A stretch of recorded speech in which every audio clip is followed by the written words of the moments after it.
Ang gabi po sa inyong lahat. Tinatanong ko po, gaano kahaba? 30 minutes lang. Ay, maiksi lang. No? Gusto ko yan. Kaya lang may question and answer. Ay, wala na magtatanong dyan mamaya. Ano po? Let us begin our recollection in the name of the Father, the Son, and the Holy Spirit. God, our loving Father, grant us the grace to see what we ought to see, to hear what we ought to hear, that we might do what we ought to do. In Jesus' name we pray. Hail Mary, full of grace, the Lord is with you. Blessed are you among women, and blessed is the fruit of thy womb, Jesus.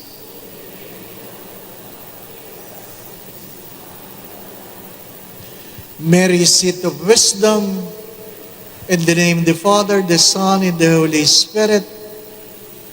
Magandang gabi po muli sa inyong lahat.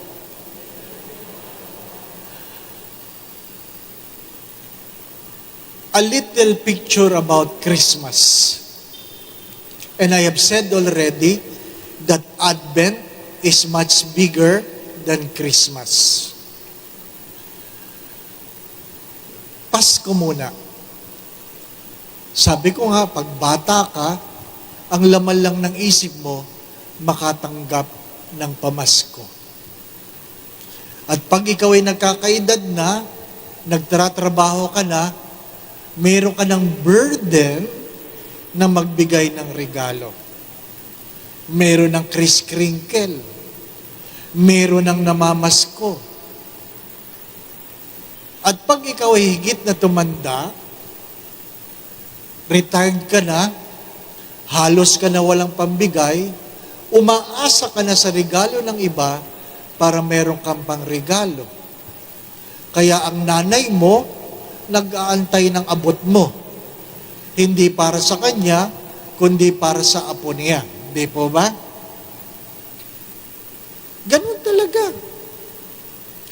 Pero, pag pinag-usapan natin ang ambiento, yung ikaw ay nag-aantay, minsan napakahirap. Pag tayo po ay may edad na, matanda na tayo, hindi lang Pasko ang ating inaantay. Ano pang inaantay natin? Inaantay mo yung caregiver. Kung kailan mag-aabot ng gamot. Antayin mo ang iyong katulong o anak kung kailan dadali ng pagkain. Bakit? Hindi na ikaw ang lumalapit sa lamesa. Nag-aantay ka na ng pagkain. At ang malungkot na kwento, minsan tinatanong ng matanda, alam kaya nilang buhay pa ako? Kasi wala pang nagdadala ng pagkain eh. Di po ba?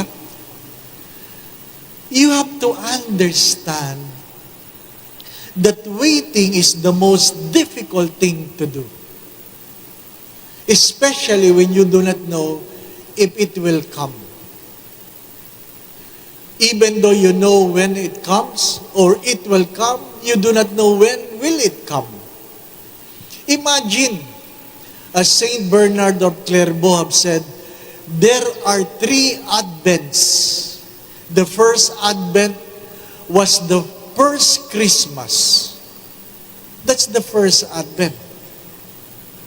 The second Advent will be the second coming, the end of the world. And Saint Bernard said, there is a third Advent that comes in between the first and the second. That is our Advent. Wala na tayo nung pinanganak si Kristo at marami sa atin ang wala sa second coming. Unless gustong-gusto nyo talaga. Di ba? What we have is our Advent now. Now. Yung ating pagdating kung saan tayo ang sasalubong sa Diyos.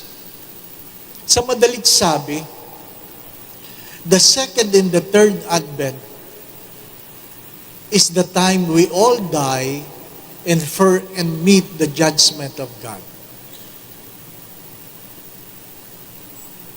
Pag tinanong mo, sinong gustong pumunta sa langit, lahat tumataas ang kamay. Pero pag tinanong mo, ngayon, wag ngayon, Father, no? Ayaw. Nagmisa ako sa patay, iyak ang iyakan. At sabi ng nanay, sana Father, pag may namatay, sabay-sabay na lang. Sabi ko, bakit naman? Para wala nang iyakan. Sabi ko sa matanda, di naman makatao yan, nanay. Bakit naman, Father? Inimbitahan mo lang akong magmisa, sasama mo ako. Hindi naman tama yun, di ba? Hindi naman tayo sabay-sabay dumating, bakit mo ako isasama? Di ba ba? No? Wala kayong makukuhang pare na magmimisa sa inyo kung tuwing may mamamatay, isasama ninyo. Di ba ba? No? Ano naman sabi ng iba? Ikaw, Father, gusto ko sana pag ako'y namatay, kayo magmimisa. Kaya lang, palagi kayong nasa pilgrimage. Sana naman, Father, nandito kayo. Ano sabi ko? Madali naman pong pag-usapan yan. I-schedule natin. Di ba? Kailan kayo mamamatay? Schedule natin. Di ilalagay ko sa kalendaryo ko. Di ba? My dear friends, my brothers and sisters, we all know that we will all die. When? I do not know. How? I do not know. But when people are asked, how do you want to die? Isa lang ang sagot ng marami. Ano yun? Sana kunin ako ni Lord habang natutulog. Tama po ba? Para wala nang hirap. Sana wala na. Yung aking yumang spiritual director, kinukwento ko palagi, si Father Ben Carlos, wala siya sa aming breakfast. Sabi ng rektor, sunduin mo si Father Ben. Baka kung ano nangyari.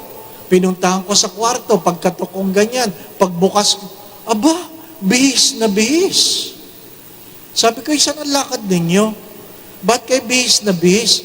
Ano ibig sabihin ng bihis na bihis?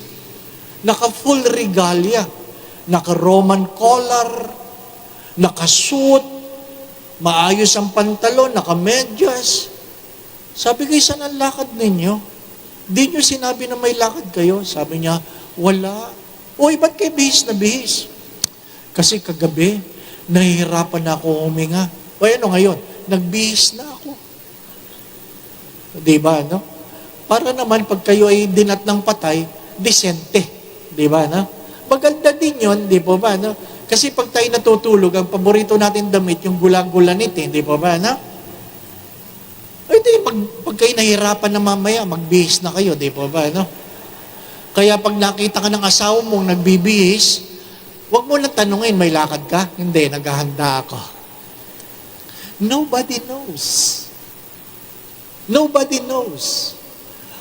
My dear friends, my brothers and sisters, I want you to understand this, that going to bed, going to sleep, when, where, how, it is a product of your choice.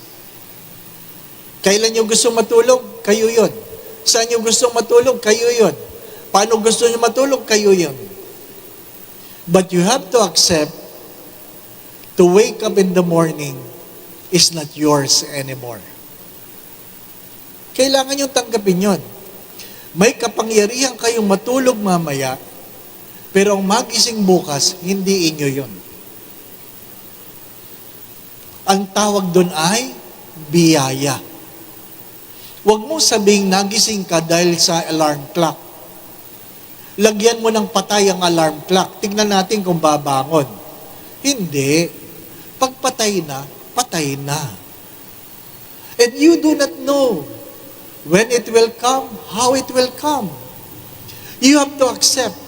There were people last night who planned for this day. Anong gagawin nila sa araw na ito? Pero hindi na sila nagising. At may mga tao na kaninang umaga nagplano sa gabing ito, pero hindi na umabot. Yan ang katotohanan ng buhay.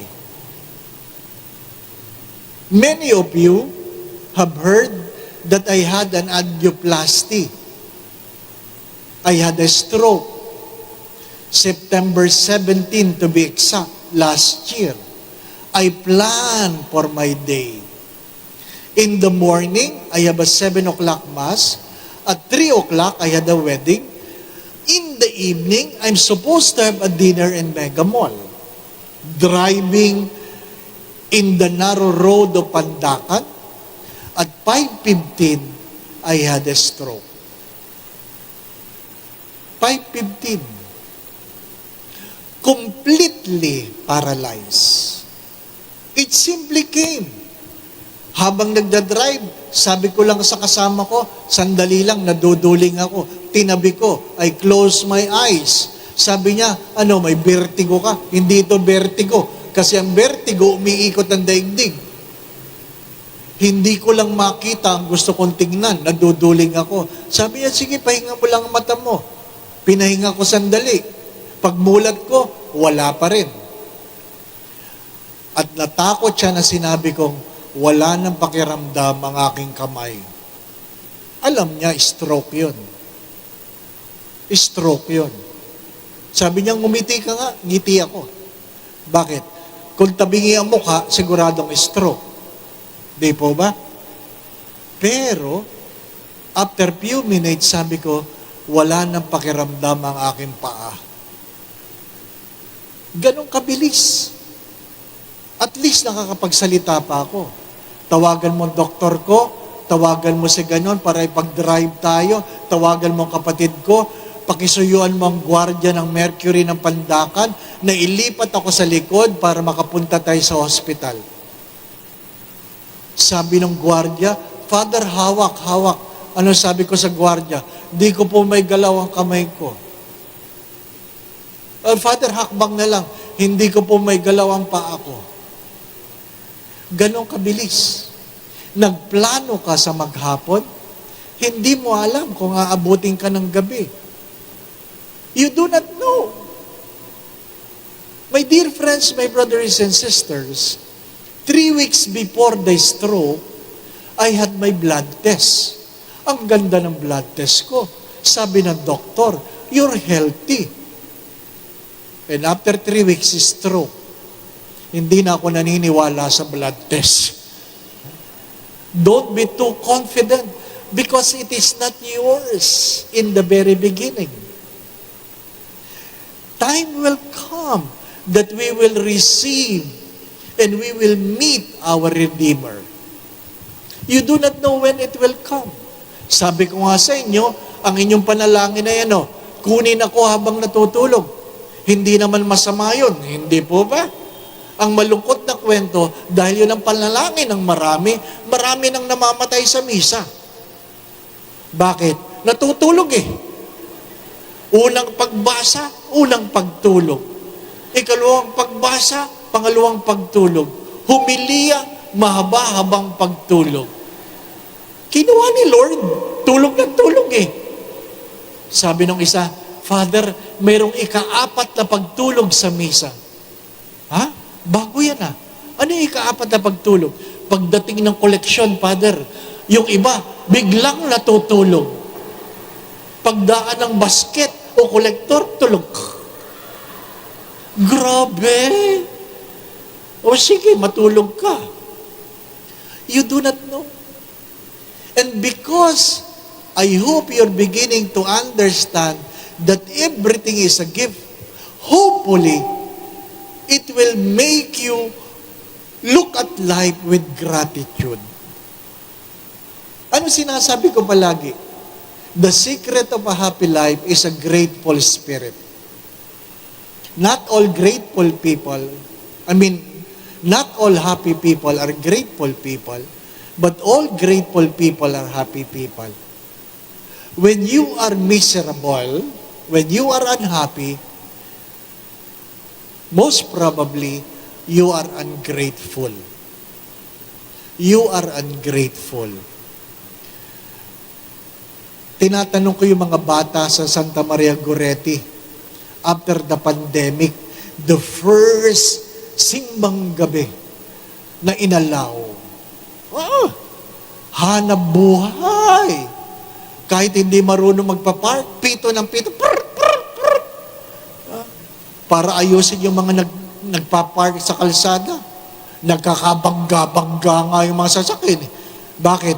Hindi naman talaga sila marunong magpa-park. At pagdating ng umaga, nakita ko yung mga bata, nagbibilang ng pera. Sabi ko, kumusta? Sabi ng mga bata, mahina, Father, mahina. Ang Pasko ay negosyo, no? Ang Pasko ay negosyo. But a sad story is, we miss the point.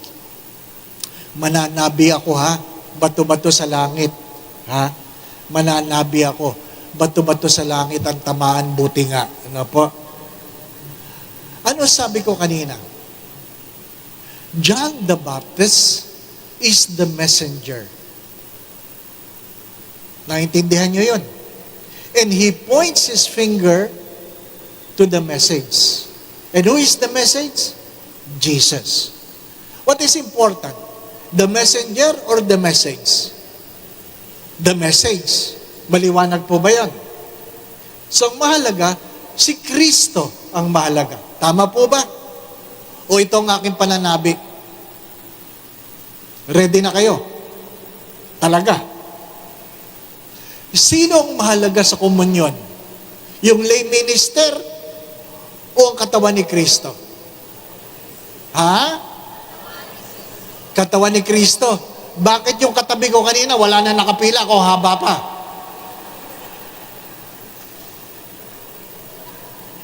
O ano? Magsabi kayo, sinong mahalaga? Ang katawan ni Kristo o nag-aabot? Di ba, no?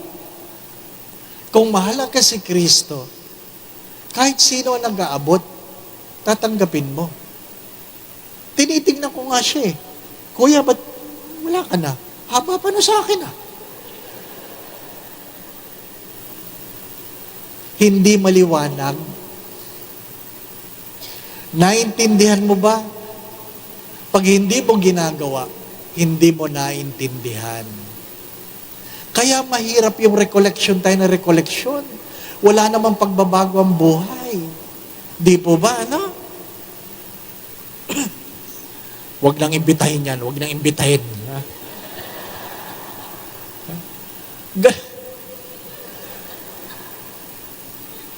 Yun ang katotohanan. Di ba? Ang problema sa simbahan ay ano? Maraming commentator. Anong maraming commentator? Komento ng komento.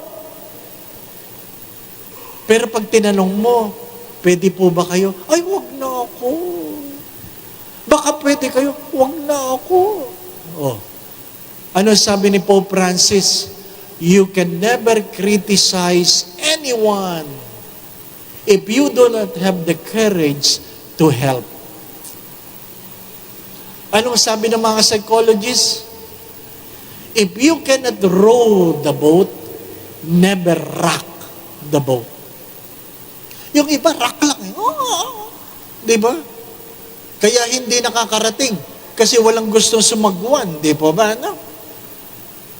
Doon sa unang parokya, na na-assign ako, napakahirap. At dahil mahirap, walang gustong paring ma-assign doon. Tinatanong ko si Bishop Sok, bakit naman ako nilagay mo? Ay kasi walang gustong tumanggap. Ay bakit ako? Kunin mo na para walang na ibang maghirap. Kailangan ako. Sabi, ay tanggapin mo na kasi magkaibigan tayo. Ang hirap mong maging kaibigan. Hindi pa ako lumilipat, tinawagan na nila ako. Kayo po si Father Dave? Opo. Gusto lang po namin sabihin sa inyo, ayaw po namin sa inyo. Oh, grabe. Hindi nila alam. Pinagdadasal ko yun, seminarista pa lang ako. Sana Lord, huwag ako ma-assign dyan. No. Gusto ko sabihin, the feeling is mutual. Wala. Ang sagot ko lang, Nung pumunta ako doon, sabi ng kura paro ko, Dave, Alam mo, yung pupuntahan ko, mahirap din.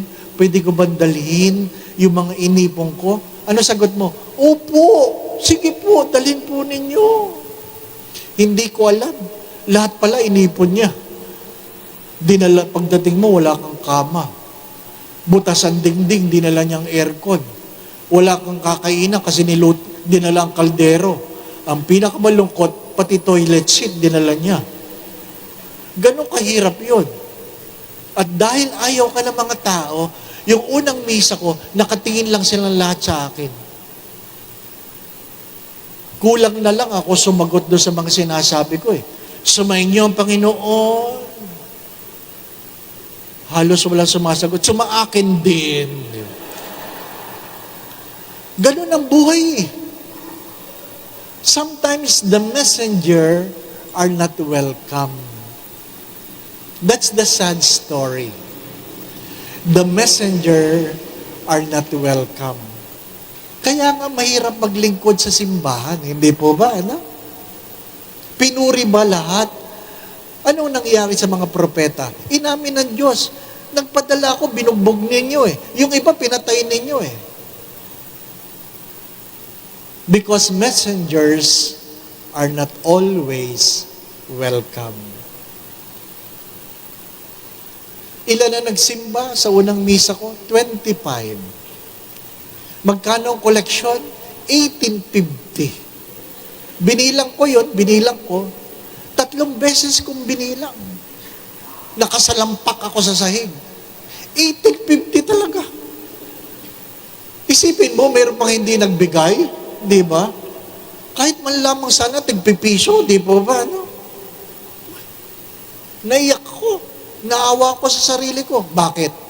Nagtapos ako ng mechanical engineering. Sumasahod ako ng maayos bago ako pumasok sa pagkapare. Talagang tinanong ko si Lord, Lord, bakit naman 1850 lang?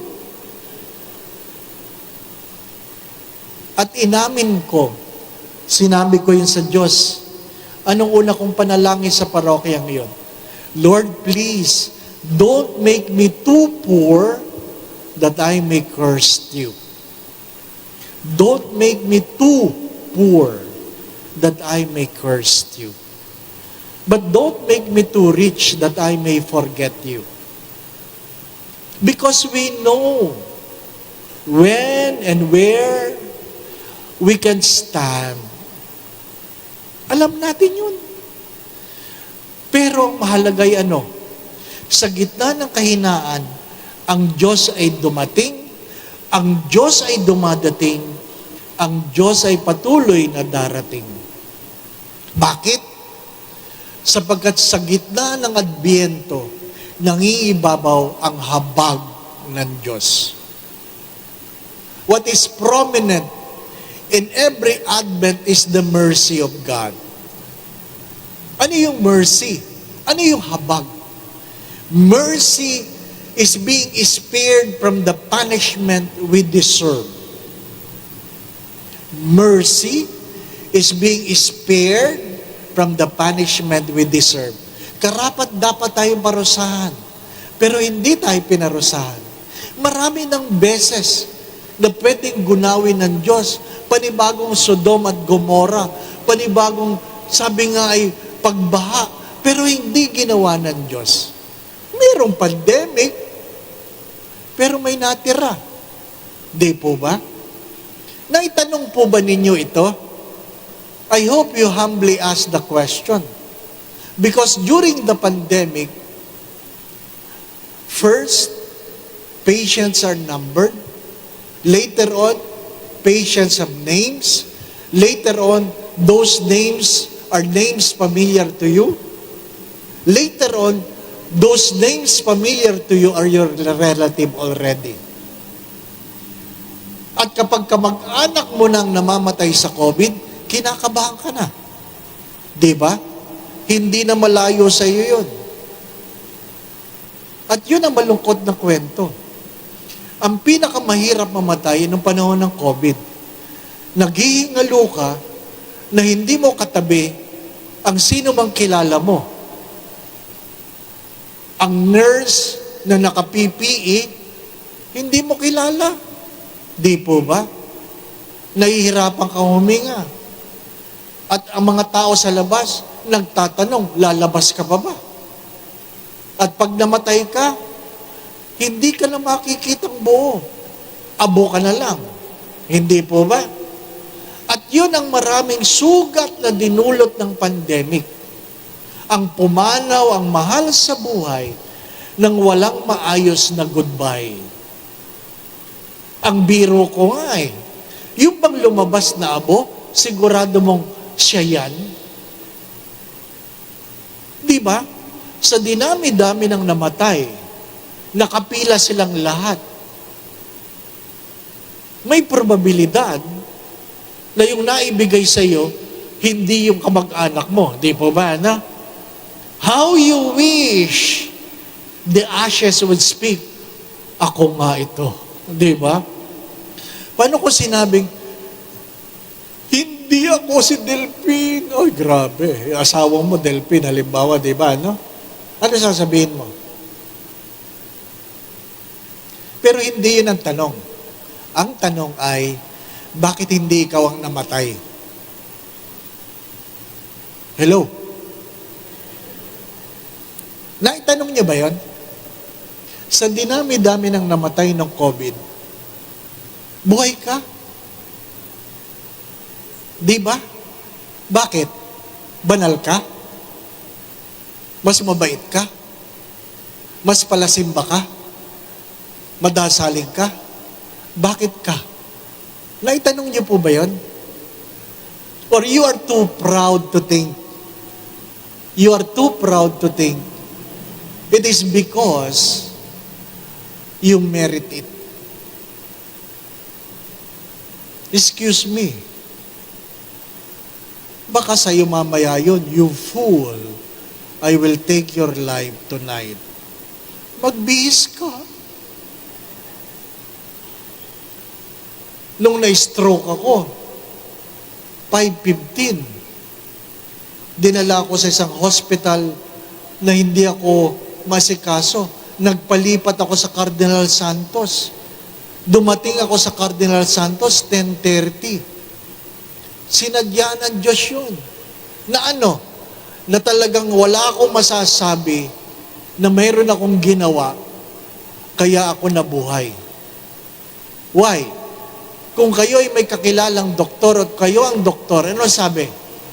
Pag ikaw ay na-stroke, meron ka lang 3-hour golden window. 3-hour golden window. You have to be attended within 3 hours or else either you will die or vegetable. 5:15, 6:15, 7:15, 8:15, 9:15, 10:30. 5 hours. Kaya nang dumating ako sa Cardinal Santos, the first thing the doctor have said, after I was brought from an ambulance, sabi ng doktor sa kaibigan kong doktor, tinatawagan niya, Father Dave might not make it. Can you imagine? The first impression from a doctor in an IC, in an emergency room, he will not make it. Dinig ko yun. Kaya ano sinabi niya yun? Tinatanong ko sa sarili ko, ano kaya yung tsura ng might not make it, no? Hindi mo alam. Ramdam ko lang yung mga tusok-tusok. Ramdam ko lang nung dinala ako sa MRI. Ramdam ko lang na palipat-lipat ako ng bed. Pero hindi mo mabuksan ang iyong mata. At dumating ang aking cardiologist. Sabi niya, nakakarinig pa? Sabi ko, opo, nadidinig ko pa, Dok. Sabi, nagsasalita pa. Para alam niya. Diba? Kaya lang, wala ka nang maggalaw. Hinihipo yung daliri. Ramdam mo, Father? Wala po. Sinusundot yung mga daliri mo sa paa? Wala po. Wala na. Wala na.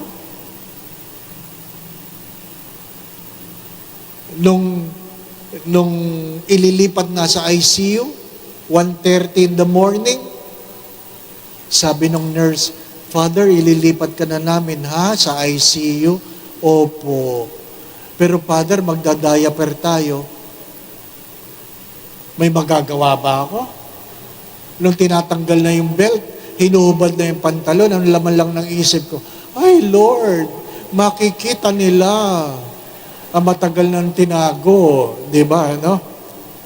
Gusto mong tingnan kung sino ang tao sa emergency room para alam mo kung sino yung mga nandun at nakakita sa iyo. Di ba ba, no? Gusto mong itanong, saan ka nagsisimba? Di ba? Baka nag-o-online mass yan. At sinasabi, ay nakita ko na yan. Ang hirap, di ba? You do not know how you will be humbled by God. Sabi kanina, rockstar. Rockstar ba ka? Mahirap yung kung ano-anong introduction eh. Di ba? No? Ay, paano ko siya yung, ay, ako nagtanggal ng pantalon niyan. Di ba? You do not know. I hope you're getting the point. Advent, my brothers and sisters, is not simply about Christmas. It is about the coming of Christ with all His mercy and with all the grace we are enjoying. We do not know up to when. Be grateful. Children, please stop complaining. Mahirap yung mga kabataan ngayon, reklamo ng reklamo, di ba? Sabi ko nga, ang daming commentator eh. Ang hulog mo sa misa, 1850, tapos ang lakas ng loob mo magtanong, Father, bakit pondido yan? Bay, makakabili ba bombilya yung 1850 mo? Paano yung kakainin kong almusal? Di ba? If you cannot row the boat, don't complain. Don't complain. Mahirap yung nasanay tayo thinking that it is our right to enjoy. You have to understand, everything is a privilege, never a right. If you know it is a privilege, it demands gratitude. When we say gratitude sa Tagalog, utang na loob. Utang na loob. Ang utang na loob ay hindi nababayaran. Ang utang na loob ay tinatanaw. Naintindihan po ba ninyo? Ang utang na loob ay hindi nababayaran. Ang utang na loob ay tinatanaw. Malungkot tayo. Bakit? Hindi tayo marunong tumanaw ng utang na loob.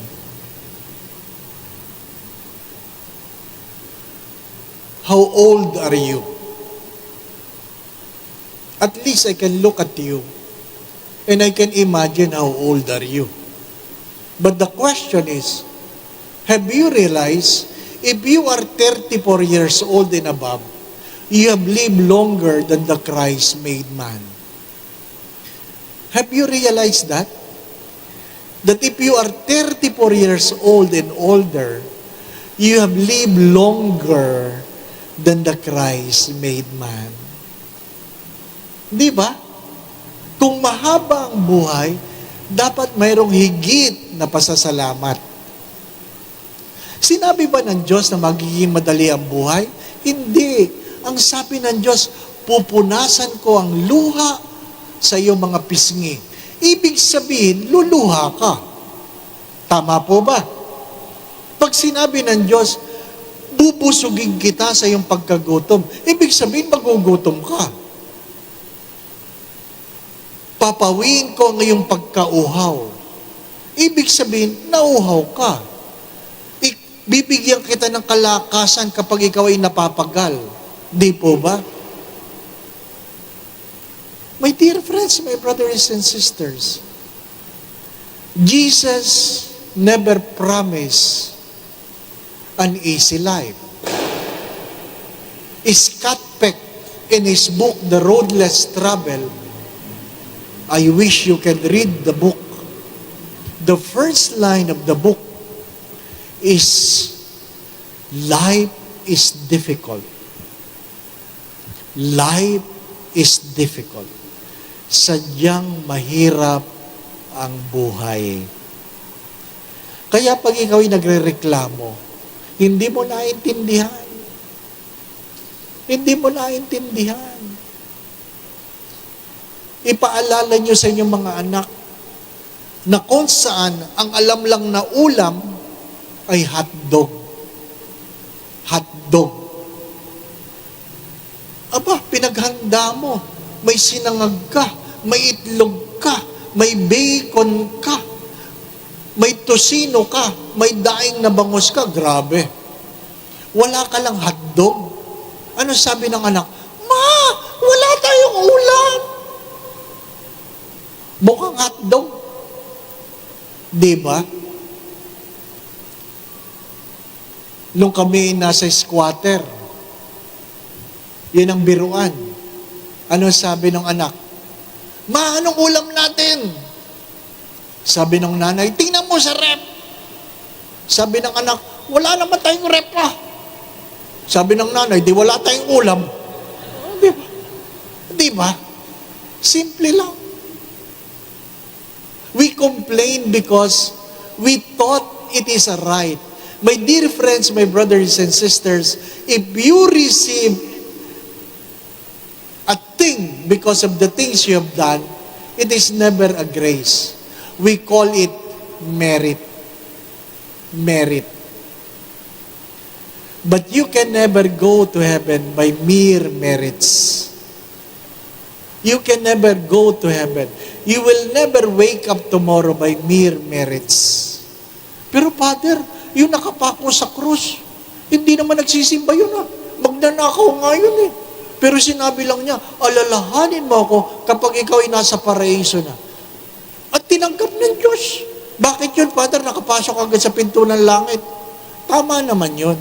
Totoo yun. Pero huwag mong kakalimutan, nakapako yun. Diba? Siguro pag nakapako ka rin, Lord, di ba? Pero mayroon bang magpapapako? Wala. Wala. Sabi nga nung kapatid na umiiyak dahil alam nilang mamamatay na. Sabi ng ibang mga kapatid, bakit ikaw ang kukunin ni Lord? Ikaw pa man din ang pinakmadasalin. Ikaw pa man din ang pinakamabait. Ikaw pa man din ang pinaka-generous. Ikaw pa man din ang pinakamabuti. Kuya, bakit ikaw ang kukunin ni Lord? Ano sabi niya? Sandali lang, ipagdadasal ko. Baka pwedeng humirit. Labas kayo. After 1 hour, tinawag niya kanya mga kapatid, pasok, pasok. Nagsalita na ang Diyos. Ano sabi ng Diyos? Kuya, sabi ng Diyos, hindi na daw niya ako kukunin sa isang kondisyon. Sabi ng mga kapatid, ano po ang kondisyon, Kuya? Kung merong papalit sa akin. Tahimik. At unti-unti silang lumabas. Nag-alisan. Sabi niya, ba't kayo nag-alisan? Sabi niya, ikaw na lang, Kuya. Di ba? Everybody wants to go to heaven, but failed to appreciate the messages. Why? Namimili tayo ng mensahero. Huwag niyong kakalimutan yon. Kapag pumipila mga tao sa komunyon, alalahanin niyo ang aking sinabi sa gabing ito. At kung ikaw yun, nawa, kunin ka na ni Lord. Diba? How we wish we can be taken by God in the way we wish it to be. Si Father Suarez, namatay habang nagte-tennis. Di ba? Si Father Venus, nagpipilgrimage. Pagdating sa Wailing Wall, umupo lang. Pagtingin nila, patay na. Si Bishop Enrique Macaraig, nagbabasketball. Patay. Huwag niyo sasabing masama silang tao, mabubuti silang tao. Di ba? Hindi mo alam. Hindi Hindi mo alam kung paano ka kukunin. Sabi ni Father Jim Perry, ang dati kong professor, sabi niya, I pray that God will take me with my boots on. Ano ibig sabihin yun? Habang ako ay nagmimisa. Maganda yun, di po ba, no? Habang nagmimisa, pagtaas ng chalice, patong. Sabi, di ba? Ay, patay! Di ba? Ganda, no? Ganda! Di ba? Gusto nyo rin ng ganon. Ha? Yung bang ikaw ay habang nangungumunyon, the body of Christ. Amen. Patay. Patay, no? Di ba? Maganda rin yun, no? Maganda rin yun. Baka bukas, ha? Bukas. Titingnan nyo kung sino nag-aabot. Siya kaya, di ba, no? Nobody knows. If we fail to recognize the grace, you will miss Advent. What you have in December 25, but fail to be grateful for the gift of the Savior within us in the midst of our sinfulness. Hello. I hope nagkakaintindihan tayo. Magkaiba ang message sa messenger. Mas mahalaga ang message kaysa sa messenger. Pero bakit hindi natin na-appreciate? Kasi namimili tayo ng messenger. Namimili tayo kasi feeling natin, right natin ito. Nakalimutan mo na everything is a privilege.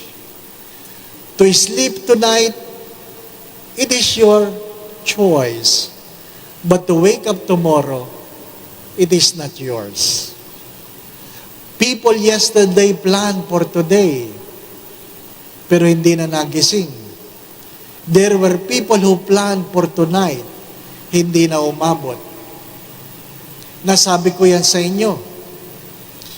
After 5 days, they cannot imagine. Nakakakilos ako, nakakatayo ako, nagte-therapy na ako, parang walang nangyari. Ano lang sabi ng neurologist, bago mo yan pauwiin, mag-angiogram yan. Kung may barayan sa utak, may barayan sa puso. Sabi ko, ikaw naman ang tumitingin sa akin, alam mo namang walang diferensya ang puso ko. Ano sabi niya? Sundin natin si doktora. Hindi sinalang ka doon. Angiogram. Hindi ka pinapatulog, Father. Para silang nanonood ng video game. Tinitingnan nila. Maya-maya, sabi nung cardiologist, Father, may bara. Wala ka magagawa lang naman. Nakahiga ka na, tatayo ka pa, di ba? Sabi ko, okay. Sige, tuloy na. Tapos sabi ko, ilan ang bara? Sabi niya, 7. 7? Nagkwentang utak ko. Nakikita niya siguro sa mata ko. Nagkukwenta. Sabi niya, Father, baka may stroke ka. Bakit? Magkano ang isang stent? 320,000. Times 7? Mahina ang 2.1 million. Aba, ay talagang nagkukwentang mata kong ganyan. Father, may discount. Kahit na. Magkano ang discount? Diba? Ay, wala ka naman magagawa, tutuloy din, di ba? So, nag-iisip ka na, paano kaya bababayaran ito? Di ba? Ganun talaga ang buhay. 7. Nung tinawagan yung neurologist, 7 po, Dok. Pag-4 kasi, open heart Mas mura pag open heart. Pag-4. Pag-4 ka na, buksan ka na. Mas mura. Hindi ka aabot ng 1 million. Pero nasabi ng ng neurologist, wag na wag niyang bubuksan. Kung na-stroke yan, Baka sa open heart surgery, may stroke yan. Sabi ko, buti na lang, may stroke ako. Kaya nyo imagine, di ba? Pagka minsan yung problema, pinagpapasalamat ninyo, hindi po ba, no? Kasi hindi ko ma-imagine, bubuksan yung dibdib mo eh. O, hindi nakaraos ako pito. Bayaran na lang ang problema. Buti na lang naka-insured ako. Naka-insured. Paano kung hindi? Di ba? Buti na lang nag-iipon ako. Paano kung wala? Bakit? Kasi dapat pinaghahandaan nyo yun. Ano sabi ni Bishop Sok? Tandaan mo, mamamatay ka rin. Kaya mag-ipon ka, pambili ng kabaong. Ayusin mo ang lamay mo. Bakit? Mahirap yung ikaw ay patay. Pangit ang makeup. Di ba? Kasi tayo mga Pilipino, di naman tayo nagdadasal pag dumitingin sa kabaong. Di ba ba? Pagsilip, ay, ang pangit. Di ba? Kaya maghanda kayo. Ano kayo? Di ba? That's your last performance. Marami sa atin hindi tanggap pag sila'y namatay, na matanda. Oh, anong ginagawa? Nagpapakremate na lang para hindi malait. Di ba ba, ano? Tapos, namatay ng 80. Ang picture nung sila'y college. Oh. Hindi mo alam kung yan ang namatay kasi hindi mo makilala. Hindi ba ba, ano? Grabe. It will come. Your advent will come. When? I do not know. How it will come? I do not know. What I'm trying to say, you have to prepare yourself. Prepare yourself. How we wish makakapagbihis tayo kung alam natin tayo mamamatay na. Hindi po ba, no? How we wish. Sabi ng mga pare, pagkatapos ko may stroke, sabi niya, feel mo ba mamamatay ka na? Sabi ko, parang hindi naman. Wala naman ako nakitang kaluluwa ng aking mga kamag-anak na sinusundo ako. Kasi yun daw ang pakiramdam eh. Meron daw mga kaluluwang susundo eh. Wala naman. Ang kasunod na tanong,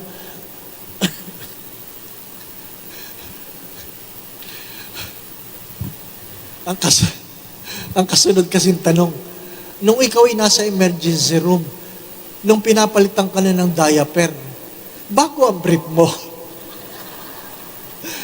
Grabe ang concern, di ba? Ano? Grabe ang concern. Hindi mo alam. Hindi mo alam. How we wish we know. But it will come. Advent, my dear friends, my brothers and sisters, is not only about the coming of Christ in the first Christmas that happens 2,000 years ago. Before it came, there were 14 generations from Abraham to David, another 14 generations from David to the Babylonian exile, and another 14 generations from the Babylonian exile to the birth of Christ. Ang tagal nun. Ang tagal nun. Darating pa ba? Hindi ko alam. Ang sabi lang ng mga propeta, darating. When is the second coming? We do not know. Nobody knows. Even the angels do not know. But it will come. But do not forget, between the two advents is our advent. Your advent, my advent, the advent of your aging parents. And perhaps, the question I would like to leave with you tonight is, hello, the question I would like to leave with you tonight is, how many more Christmases you have? Hello. You look at your aging parents. You look at them.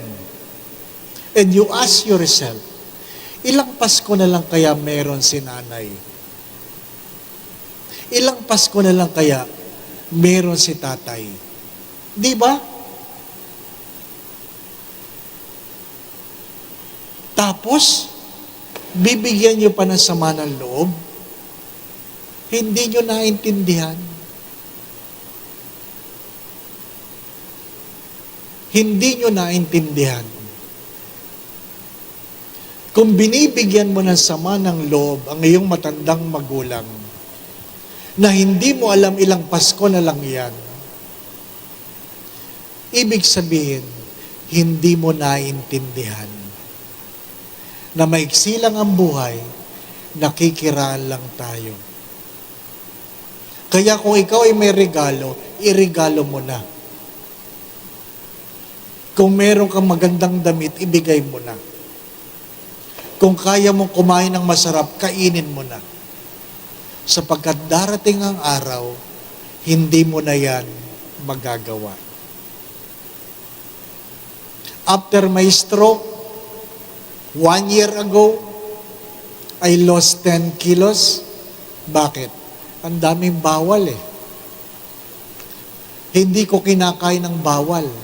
Hindi dahil gusto kong humaba ang buhay, kundi dahil gusto kong tumanaw ng utang na loob sa Diyos na nagbigay sa akin muli ng panibagong pagkakataon. Sayang naman kung tungkol lang sa bawal ang buhay. Di po ba? Sayang naman.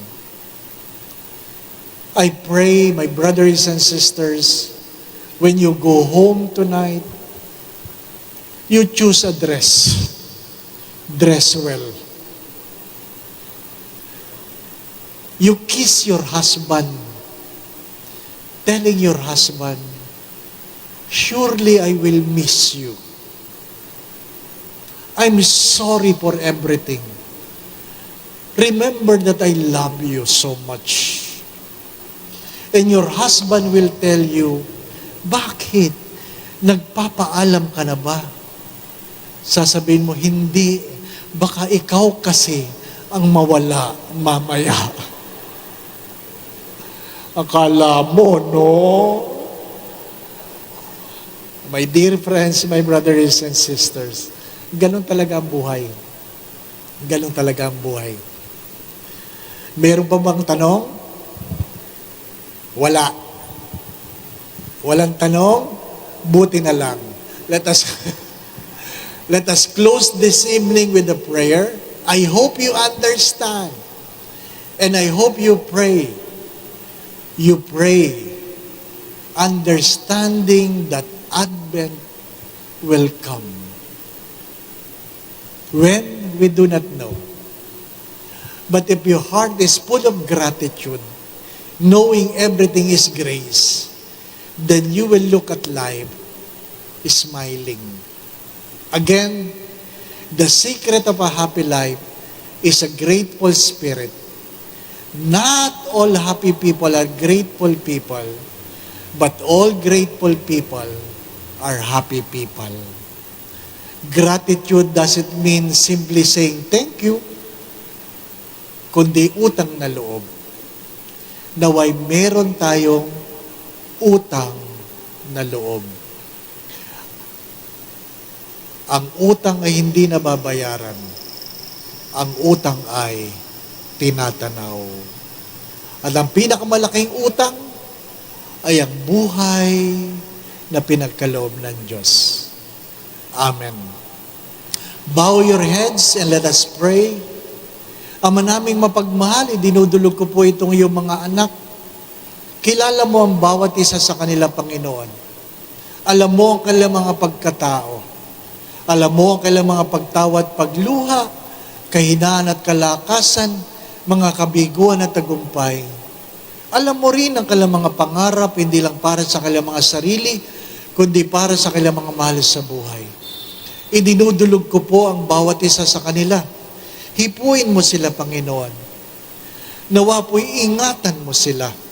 Ilayo mo sila sa lahat ng uri ng kapahamakan. Patuloy mo silang pagkaluban ng kalakasan, kalusugan. At kung meron man sa kanilang may karamdaman, nawa po'y pagkaluban mo sila ng kagalingan.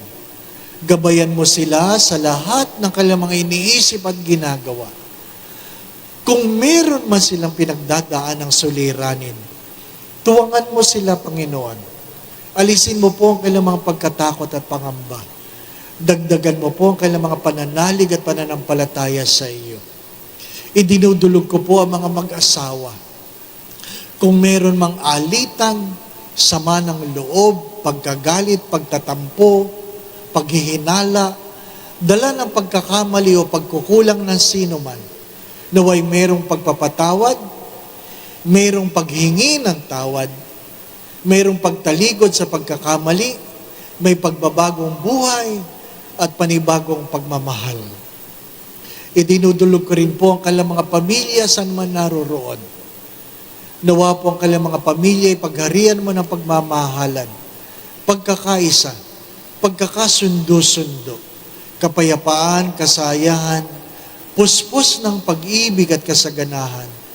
Idinudulog ko po ang lahat ng kabataan. Nawa po'y pagkaluban mo sila ng magandang kinabukasan. Dagdagan po ninyo ang kanilang pananalig sa iyo. At kung ano man ang kanilang mga panalangin, kayo na po magkaloob. Kung ano man ang makabubuti, makababanal, makasasaya, makauunlad, makasasagana ng kanilang mga buhay, kayo na po ang magbigay.